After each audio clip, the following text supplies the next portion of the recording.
प्यारे बच्चों, सभी बैठ जाए। आज जिस टॉपिक को हम इससे पहले समझाया था उसी टॉपिक का कुछ भाग रह गया था, जिसे पुनः मैं समझाने का प्रयास कर रहा हूं। बच्चों, हम ये जानते हैं कि संपूर्ण पृथ्वी के धरातलीय भाग पर तापमान की भिन्नताएं पाई जाती हैं, यानी संपूर्ण धरातल पर तापमान समान रूप से नहीं पाया जाता है। कहीं पर तापमान अधिक बना हुआ रहता है, कहीं पर तापमान सामान्य रहते हैं और कहीं पर तापमान जो है बिल्कुल कम देखने को मिलता है। अतः धरातल पर तापमान की भिन्नता को अध्ययन की दृष्टि से सुविधानुसार इसे संपूर्ण धरातल को खास करके 5 ताप कटिबंधों में बांटा गया। कितने ताप कटिबंधों में? 5 ताप कटिबंधों। कटिबंध मतलब भौगोलिक भाषा में ताप टेम्परेचर जोन जो कहते हैं। तापमान कटिबंध यानी 5 क्षेत्रों में इन्हें बांटा गया है, जिसकी भली भांति हम पृथ्वी के ग्लोब के इस फिगर से भी समझ सकते हैं। जैसे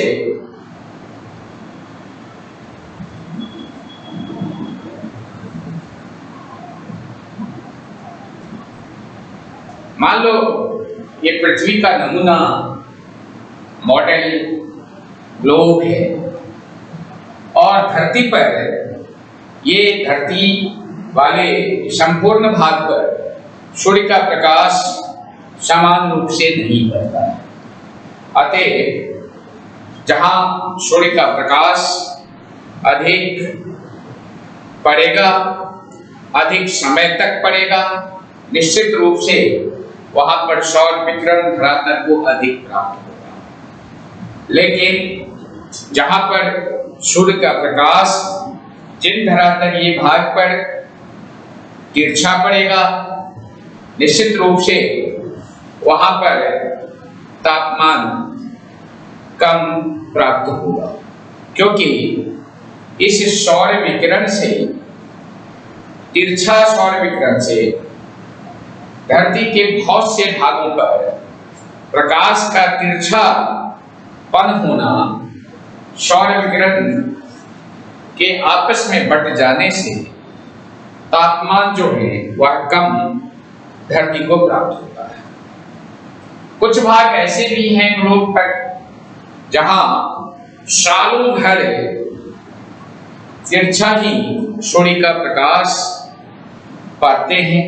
निश्चित रूप से वहां पर तापमान जो है बहुत कम, न्यून तापमान धरती को प्राप्त होता है। अतः अध्ययन की सुविधा के दृष्टि से इन संपूर्ण पृथ्वी के भाग को तापमान के वितरण के दृष्टि से इसे 5 कटिबंधों में बांटा गया है। पहला जो पृथ्वी के बराबर भागों में जो ये रेखाएं हैं, ये पृथ्वी के 2 बराबर भागों में जो बांटती है, जिसको हम 0 डिग्री अक्षांश रेखा या इसको भूमध्य रेखा,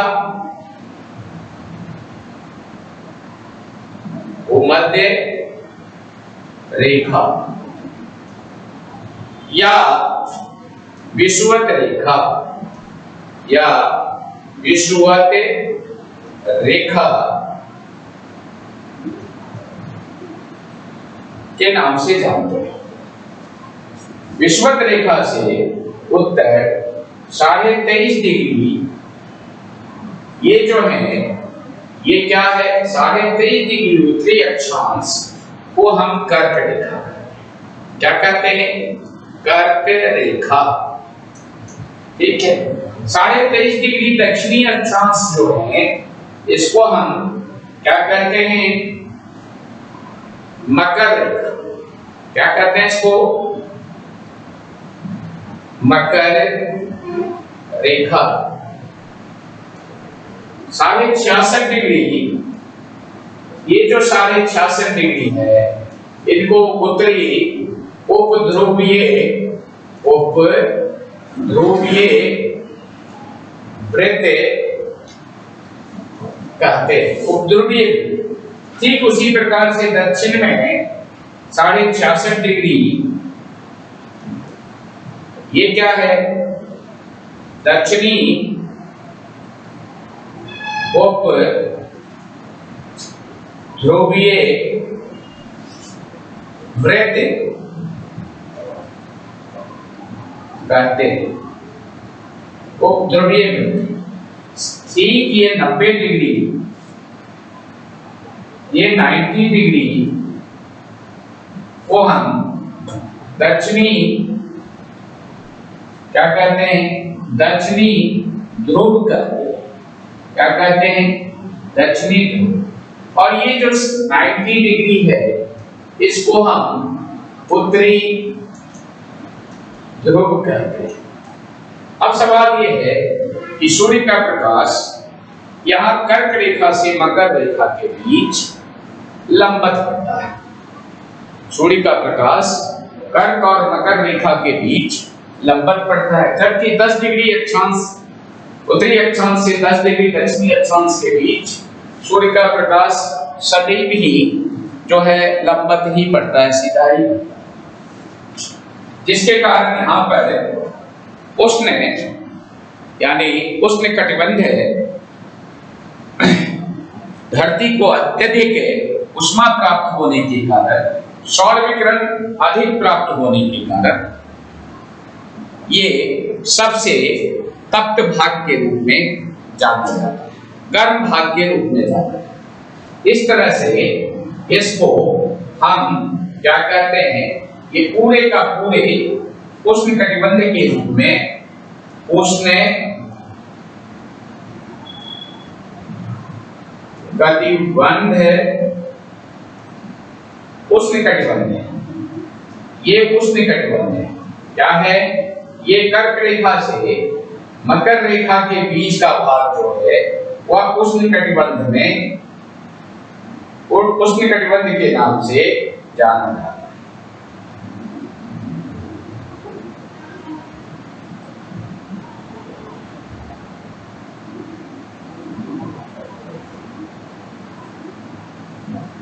ये उष्ण कटिबंध के नाम से जाना। अब है 23.5 डिग्री से 66.5 डिग्री के बीच उत्तरी गोलार्ध में सूर्य का प्रकाश जो है वह क्या, तिरछा पड़ता है। तिरछा पड़ने के कारण यहाँ इसको हम क्या कहते हैं, उत्तरी शीतोष्ण कटिबंध, उत्तरी शीतोष्ण कटिबंध का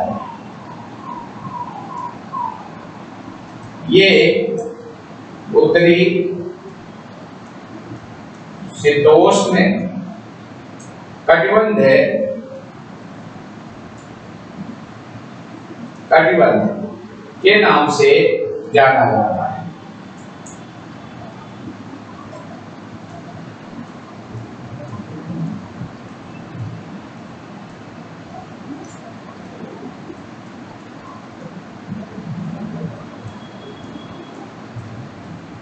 ये उत्तरी शीतोष्ण कटिबंध के नाम से, यहाँ पर 66.5 डिग्री से लेकर और 90 डिग्री उत्तरी ध्रुव के बीच सूर्य का प्रकाश सदैव तिरछा पड़ता है। और तिरछा पड़ने के साथ साथ जब सूर्य कर्क रेखा पर लंबवत चमकता है तब तो यहाँ दिन होते हैं, दिन की अवधि, दिन की जो है दिनों की संख्या जो है अधिक देखने को मिलती है। लेकिन जब सूर्य मकर रेखा पर चमकता है यानी दक्षिणायन हो जाते हैं तो यहाँ पर जो है लंबे समय तक रात्रि ही देखने को मिलता है। तो ये जो है ये है शीत, उत्तरी शीत का दिवस, उत्तरी शीत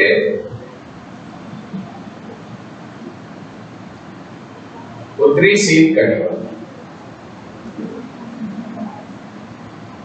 या ध्रुवीय, ये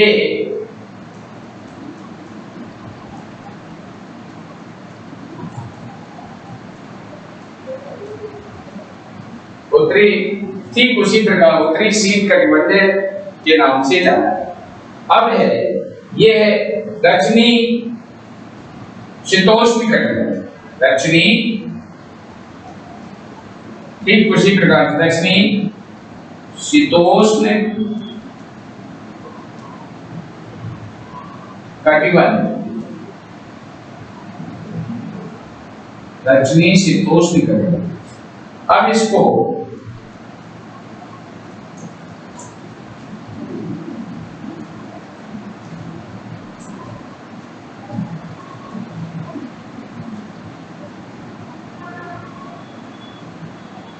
दक्षिणी शीतोष्ण, अब ये है 66.5 डिग्री से 90 डिग्री दक्षिणी ध्रुव, ये क्या हो गया, ये जो है वह दक्षिणी शीत कटिबंध। ये क्या है,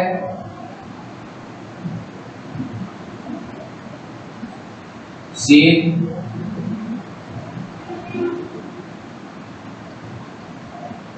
कटिबंध।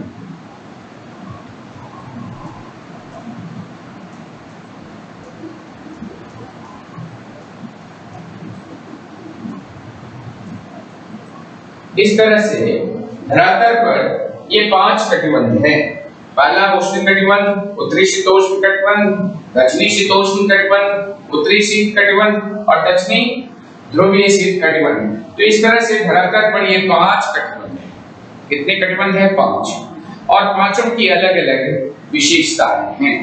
सबसे पहले उष्ण कटिबंध के बारे में हम समझने की कोशिश करेंगे। यह कटिबंध का विस्तार खास करके उत्तरी गोलार्ध में 23.5 डिग्री अक्षांश से लेकर के यानी कर्क रेखा से लेकर के दक्षिणी गोलार्ध में 23.5 डिग्री मकर रेखा के बीच स्थित है। 23.5 डिग्री कर्क रेखा और 23.5 डिग्री मकर रेखा के बीच का जो भाग है उसको हम उष्ण कटिबंध के नाम से जानते हैं। इस कटिबंध में 21 जून को सूर्य की किरणें क्या करती है, 21 जून को सूर्य की किरणें जो हैं कर्क रेखा पर लंबवत चलती हैं। ठीक उसी प्रकार से 22 दिसंबर को मकर रेखा पर सूर्य की किरणें जो है वह सीधी पड़ती है। सूर्य की किरणें जो है वह क्या करती है, सीधी चमकती है। इस तरह से कर्क और मकर रेखा के बीच सूर्य का प्रकाश जो है वह लंबवत पड़ता है, जिसके कारण धरती पर जो है वह तापमान अधिक, सौर विकिरण अधिक प्राप्त होने से यह भाग जो है खास करके कर्क और मकर रेखा के बीच वाला जो भाग है वह अत्यधिक गर्म भाग होने के कारण उसे हम उष्ण कटिबंध के नाम से जानते हैं। इस कटिबंध के बाहर सूर्य की किरणें ठीक मकर रेखा और कर्क रेखा से बाहर सूर्य की किरणें कभी भी सीधी नहीं पड़ती है बल्कि तिरछी पड़ती है। अतः इस कटिबंध में सूर्याताप जो है वह कर्क और मकर रेखा के बीच सर्वाधिक प्राप्त होता है। फलस्वरूप इस कटिबंध को हम क्या कहते हैं, ताप कटिबंध या उष्ण कटिबंध के नाम से जानते हैं। दूसरा क्या है, दूसरा अगर हम देखें तो उत्तरी शीतोष्ण कटिबंध। उत्तरी शीतोष्ण कटिबंध उत्तरी गोलार्ध में 23.5 डिग्री कर्क रेखा से लेकर 66.5 डिग्री उत्तरी अक्षांश के बीच स्थित वाले भाग को हम उत्तरी शीतोष्ण कटिबंध के नाम से जानते हैं।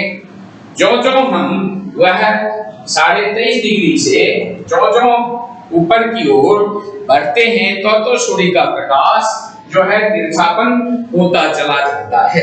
यही कारण है कि यहाँ पर उष्णकटिबंध यानी उष्णकटिबंध की अपेक्षा और शीतकटिबंध से उष्णकटिबंध की अपेक्षा तापमान कम पाया जाता है, लेकिन शीतकटिबंध की अपेक्षा तापमान जो है अधिक पाया जाता है। इस प्रकार इस कटिबंध में गर्मी में दिन बहुत बड़े होते हैं तथा सर्दियों में दिन जो है बहुत छोटे। गर्मी में दिन बहुत बड़े होते हैं और रातें बहुत जो हैं वह छोटी होती है। यहाँ पर तापमान कम होने के कारण यहाँ पर जब क्या कहते हैं कर्क रेखा पर सूर्य चमकते हैं तो यहाँ पर जो है वह दिन की अवधि बढ़ जाती है और वहाँ टेम्परेचर कुछ अधिक हो जाता है। लेकिन जब मकर रेखा पर जो है सूर्य चमकता है तो यहाँ पर दिन की अवधि छोटी होती चली जाती है और रात्रि की अवधि जो है बढ़ती चली जाती है, यानी कई दिनों तक जो है कई समय तक यहाँ पर रात्रि देखने को मिलते हैं। और आगे चल करके जब मकर रेखा पर सूर्य चमकता है तो उत्तरी ध्रुवीय भागों में दिनांकित 6 महीने का जो है वह रात हो जाती है। जब कर्क रेखा पर जो है सूर्य चमकते हैं तो ध्रुवीय भागों पर क्या होता है 6 महीने का दिन हो जाता है। नेक्स्ट है दक्षिणी शीतोष्ण कटिबंध। दक्षिणी शीतोष्ण कटिबंध क्या है? 23.5 डिग्री मकर रेखा से लेकर 66.5 डिग्री दक्षिणी अक्षांशों के बीच का जो भाग है उसको हम क्या कहते हैं? दक्षिणी शीतोष्ण कटिबंध के नाम से जानते हैं। किस नाम से जानते हैं? दक्षिणी शीतोष्ण कटिबंध के नाम से जानते हैं। यह स्थिति वही होती है जो उत्तरी शीतोष्ण कटिबंध में जो स्थिति होती है ठीक उसके अपोजिट, ठीक उसके विपरीत जो है वह दक्षिणी शीतोष्ण कटिबंध में ये स्थिति देखने को मिलती है। यहाँ पर सूर्य का प्रकाश जो है वह तिरछा ही पड़ता है। सूर्य के प्रकाश तिरछा पड़ने के कारण उत्तरी शीतोष्ण कटिबंध के विपरीत यहाँ क्या पाई जाती है? विपरीत जो है ऋतुएं होती है। उत्तरी शीतोष्ण कटिबंध में गर्मी की ऋतु अगर होती है तो यहाँ पर क्या होगा? सर्दी की ऋतु होती है, ठीक अपोजिट होते हैं। अगर गर्मी के ऋतु में मकर रेखा से दक्षिण ध्रुव की ओर बढ़ने पर दिन की अवधि क्या होती है? दिन की लंबाई बढ़ती चली जाती है और रातों की लंबाई जो है वह घटती चली जाती है। ऐसे स्थिति में यहाँ पर दिन जो है वह क्या होते हैं? ऐसी स्थिति में दिन जो है वह क्या होते हैं? वह बढ़ता चला जाता है और रातें जो हैं वह छोटी होती चली जाती है। यह अगर मकर रेखा पर सूर्य चमकता है तो इस तरह से जो उत्तरी शीतोष्ण कटिबंध में जो स्थिति उत्पन्न होती है ठीक इसके अपोजिट दक्षिणी शीतोष्ण कटिबंध में वह उसके विपरीत ऋतुएं देखने को मिलती है। नेक्स्ट है उत्तरी शीत कटिबंध। नेक्स्ट क्या है? उत्तरी शीत कटिबंध। उत्तरी शीत कटिबंध उत्तरी गोलार्ध में उत्तरी ध्रुव वृत्त यानी 66.5 डिग्री से लेकर और 90 डिग्री उत्तरी अक्षांश के बीच में स्थित है। 66.5 डिग्री से लेकर और 90 डिग्री उत्तरी अक्षांश के बीच स्थित है। ऐसे में इस कटिबंध में उत्तरी ध्रुव पर 21 मार्च से 23 सितंबर तक क्या है? लगातार दिन रहता है और फिर 23 सितंबर के बाद से 21 मार्च तक जो है वहां पर क्या होते हैं? रात्रि होते हैं। तो इस तरह से जब कर्क रेखा पर सूर्य चमकता है तो यहाँ पर दिन की अवधि कितनी हो जाती है? दिन की अवधि 21 मार्च से 23 सितंबर तक लगातार जो है दिन बना रहता है और दिन की अवधि बढ़ती जाती है और रात्रि शेष अवधि जो है रात्रि को देखने को मिलता है। उत्तरी ध्रुव की ओर बढ़ने पर दिन की अवधि इस तरह से बढ़ती है जैसे 70 डिग्री उत्तरी अक्षांश पर ये दिन की अवधि 65 दिनों के हो जाते हैं। लेकिन अगर 80 डिग्री उत्तरी अक्षांश पर देखें तो यह दिन की अवधि कितनी हो जाती है, 134 दिनों का ये दिन हो जाते हैं। और जब 90 डिग्री ध्रुव की बात करें तो वहां पर दिन की अवधि जो है क्या हो जाते हैं, 6 महीने का दिन हो जाते हैं। इस तरह से यहाँ पर सूर्य का प्रकाश बहुत तिरछा होने के कारण यहाँ पर तापमान जो है वह -डिग्री में देखने को मिलता है। अब सवाल ये है दक्षिणी शीत कटिबंध। दक्षिणी शीत कटिबंध में उत्तरी शीत कटिबंध का ही अपोजिट देखने को मिलता है। यहाँ पर भी सूर्याताप बहुत कम धरती को प्राप्त होता है। यही कारण है कि यहाँ पर भी तापमान जो है बहुत न्यून रहते हैं। अगर मकर रेखा पर जो है वह सूर्य चमकता है तो दक्षिणी ध्रुव पर क्या होंगे, 23 सितंबर से लेकर के और 23 सितंबर से लेकर के 21 मार्च तक यहाँ पर क्या होंगे, दिन की अवधि होंगे और इसके बाद शेष रात्रि की अवधि होगी। इस तरह से हम देखते हैं दिन और रातों में भिन्नताएं जो हैं शीत ऋतु और उत्तरी शीत ऋतु, उत्तरी ध्रुवीय प्रदेश और दक्षिणी ध्रुवीय प्रदेशों में खास करके विपरीत संबंध बना हुआ है। इस तरह से संपूर्ण विश्व को, संपूर्ण धरती को 5 ताप कटिबंधों में बांटा गया है और इस ताप कटिबंधों के आधार पर हम पृथ्वी के समस्त भागों पर पड़ने वाले सौर विकिरण से तापमान के बारे में जानकारी आसानी पूर्वक, सुविधा पूर्वक प्राप्त कर सकते हैं। ठीक है, अब इसको उतारना है, बनाना है, इसको बनाओ तक करें।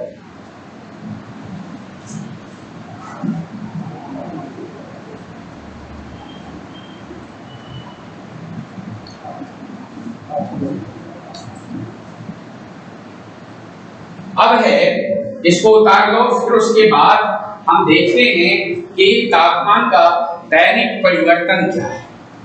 तापमान का दैनिक परिवर्तन और तापमान का वार्षिक परिवर्तन क्या है। तो इसको उतार लिया, उतार लो। तापमान का दैनिक परिवर्तन देखो, दैनिक तुमने सुना होगा कि दैनिक के तापांतर और वार्षिक तापांतर का नाम सुना होगा। दैनिक तापांतर क्या है? हम ये भी जानते हैं कि सूर्योदय के समय में सूर्य के प्रकाश धरती पर तिरछा पड़ता है और सूर्यास्त के समय में भी सूर्य का प्रकाश जो है धरती पर तिरछा पड़ता है। तो सूर्योदय और सूर्यास्त के समय में हम सूर्य की ओर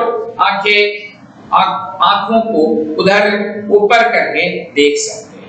लेकिन जो मध्याह्न का समय आता है दिन में 12 बजे, तो वहां उस समय हम सूर्य की तरफ आंखें उठा करके देख नहीं सकते, क्योंकि उनका प्रकाश जो है मध्याह्न के समय में सूर्य का प्रकाश जो है धरती पर एक तरह से सीधा पड़ता है।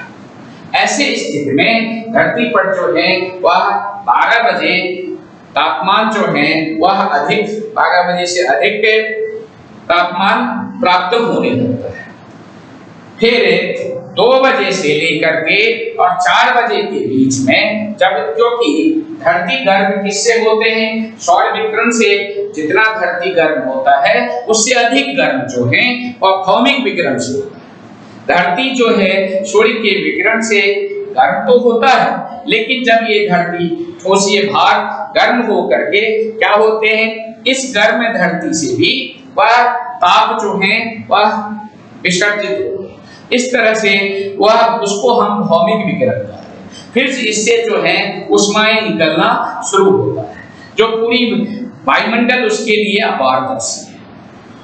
सूर्य का प्रकाश जब धरती पर पहुंचता है तो उसके लिए जो है वायुमंडल हमारा क्या है, पारदर्शी है। लेकिन जब धरती गर्म हो जाती है तो गर्म होने के बाद धरती से जो गर्मी वापस जो है वह निकलती है, जिसको हम भौमिक विकिरण कहते हैं। इस भौमिक विकिरण से जब ये गर्म हवाएं ऊपर उठती है तो वायुमंडल उसके लिए अपारदर्शी, वायुमंडल इसके लिए क्या होते हैं, अपारदर्शी। अतः उस भौमिक विकिरण को ऊपर नहीं जाने देते। ये तो होता क्या है, वायुमंडल के निचली भाग में ही ये भौमिक विकिरण का जो है तापमान है वह फैल जाता है, जिससे समस्त जीव और पादप जगत के लिए सामान्य जो है वह तापमान प्राप्त हो जाता है।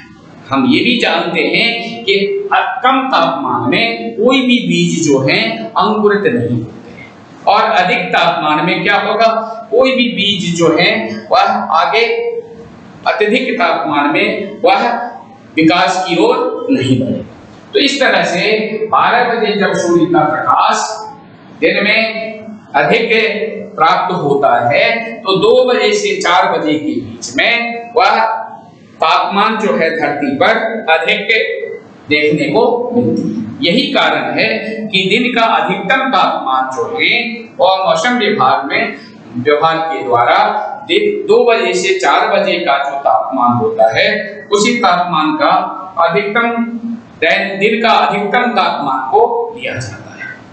ठीक रात्रि में क्या होते हैं, 12 बजे रात्रि में तापमान जो है वह अधिक नहीं गिरता, बल्कि जो है वह तापमान कब गिरता है तो 4 से 5 बजे सुबह। ऐसी स्थिति में 4 से 5 बजे सुबह का जो तापमान होता है, 4 से 5 बजे के बीच जो तापमान होते हैं वह दिन के सबसे न्यूनतम तापमान होता है। इस तरह से अधिकतम 2 से 4 बजे के बीच दिन में लिया हुआ तापमान जो अधिकतम तापमान है दैनिक, और सुबह 4 से 5 जो लिया गया तापमान जो न्यूनतम तापमान है वह अधिकतम तापमान में से न्यूनतम तापमान को घटाकर क्या निकाला जाता है, तो दिन का दैनिक तापांतर निकाला जाता है। क्या निकाला जाता है, दैनिक तापांतर निकाला जाता है। इस तरह से दिन का दैनिक तापांतर हम इस तरह से निकालते हैं। दूसरा दैनिक तापांतर का सूत्र क्या है, दिन का उच्चतम तापमान और घटे दिन का न्यूनतम तापमान क्या है, इसका अगर सूत्र क्या है दैनिक तापांतर, दिन का उच्चतम तापमान और दिन का न्यूनतम तापमान। तो दिन का उच्चतम तापमान कितने बजे से कितने बजे का होता है, दिन का अधिकतम तापमान जो है वह 2 से 4 बजे का होता है, और दिन का न्यूनतम तापमान जो है वह सुबह 4 से 5 बजे का। तो इस तरह से अधिकतम तापमान से जो न्यूनतम तापमान को हटाने के बाद जो अंतर आता है वही जो है वह दैनिक तापांतर के नाम से जाना जाता है। उसी प्रकार से वार्षिक तापांतर को भी याद किया जाता है। हम जानते हैं कि भारत में सबसे अधिक वर्ष का जो अधिकतम तापमान होता है वह जुलाई माह का लिया जाता है, और वर्ष का जो सबसे कम तापमान वाले जो माह होते हैं वह जनवरी को लिया जाता है।